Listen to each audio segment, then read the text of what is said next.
Pierre-Alain Schmitt, bonsoir. Vous êtes syndic de Milles. Merci d'avoir accepté notre invitation. Une première question, ce référendum sur les candélabres, que dit-il de la démocratie suisse ? Il dit encore qu'il est, je pense, vivant et qu'il est encore possible dans une commune de discuter de sujets de cette nature. Et je pense que c'est d'ailleurs ce type de sujet qui intéresse souvent nos populations. Plus que la LAT et que la péréquation, j'imagine. Probablement parce que, non pas parce qu'il a des effets beaucoup plus importants, mais parce qu'il est peut-être un peu plus facile à comprendre pour tout un chacun. Très vrai. Il y a quelque chose quand même qu'on peine à comprendre, c'est que ce préavis sur la rénovation, le changement des candélabres, il a été voté par le conseil communal à l'unanimité. Oui, c'est vrai. Je crois que dans le petit reportage que vous avez montré tout à l'heure, on disait que Madame Marchand disait que, en fait, ça avait été le cas parce qu'on avait été affecté, ce qui est tout à fait exact, la veille par le décès d'un des municipaux. Exactement. Et c'est vrai que l'ambiance était plombée.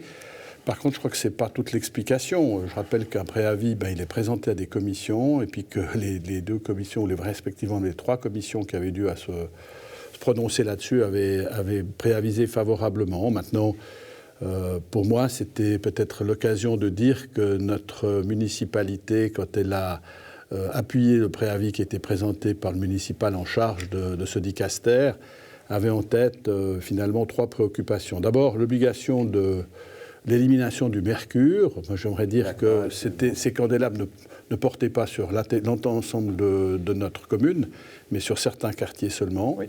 Alors on parle de 98 sur 300.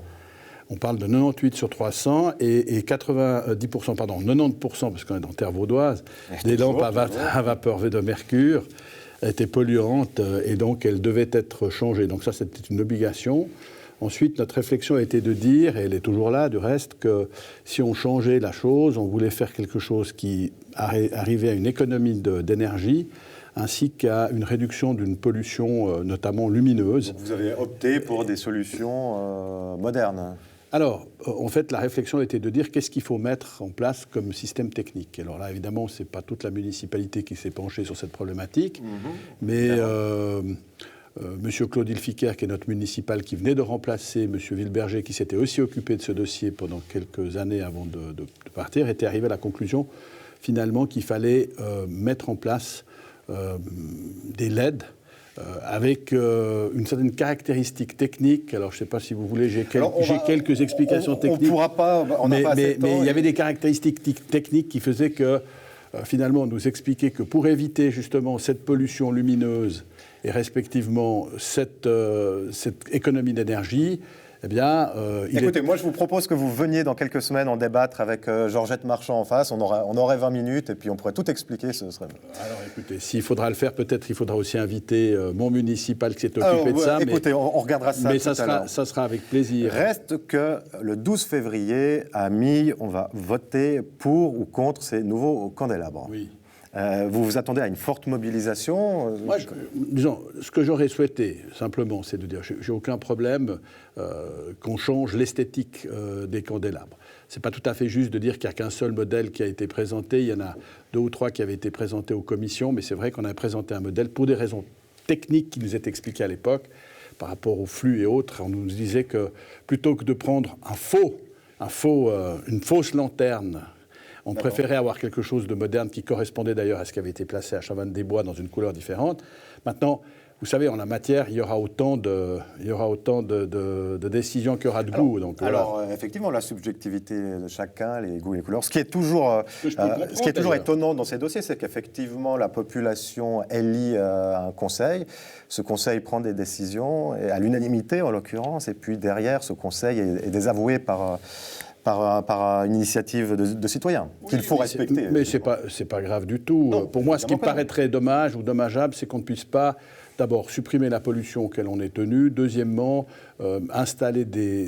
mettre en place une solution qui soit respectueuse de l'environnement et qui soit économique.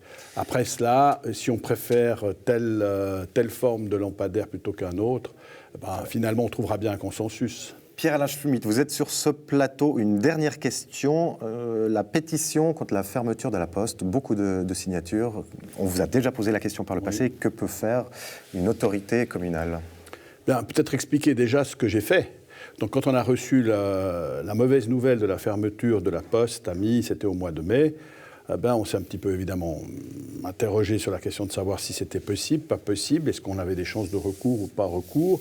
Et on est rentré dans une discussion qui était assez longue à l'époque avec la Poste. On n'avait pas été complètement convaincus de leur argumentation par rapport aux chiffres qu'ils nous présentaient sur la Poste Demi, mais on avait le souci aussi également de rentrer dans cette réflexion et on a cru comprendre que finalement, on a analysé aussi juridiquement les chances de recours. Alors, je pense parce que votre temps vous est compté. On a très peu de temps. Il faut vraiment résumer le mieux possible. Alors, écoutez, c'est pas toujours facile pour le bavard que je suis, mais disons, on est arrivé à la conclusion et nous ne sommes pas arrivés seuls. Après avoir discuté avec nos commissions et également avec le Conseil, que la moins mauvaise solution passait par la préservation d'une agence postale. Et pour vous dire simple... Elle serait dans le village de My ou de Tannay, c'est ça la question? Non, je pense qu'elle sera en tout cas dans le village de My. Et nous avons pris une position, je pense, qui me semble-t-il, que je peux résumer par une... Alors, on n'a pas le temps, je suis désolé, Pierre-Alain Schmitt. Ah bon, Mais revenez, les portes de notre chaîne vous sont ouvertes. Évidemment, amis, c'est formidable, vous avez plein d'actualités. Écoutez, revenez nous voir le plus vite possible pour évoquer l'avenir de ce guichet postal. Je voulais simplement, si vous me permettez de dire, que je comprends l'émoi qui a été le nôtre, que la solution que nous avons est que nous avons simplement reçu quelques assurances quant au fait que une agence postale perdurerait, que les principaux services continueraient. Les services à la population. Et les services à la population. Et ça va peut-être vous intéresser, que les places de travail seront maintenues. C'est au cas ce que la Poste nous disait au moment où on discutait. Très bien. Pierre-Alain Schmitt, merci. Désolé de vous brusquer. On vous retrouve très bientôt sur notre antenne.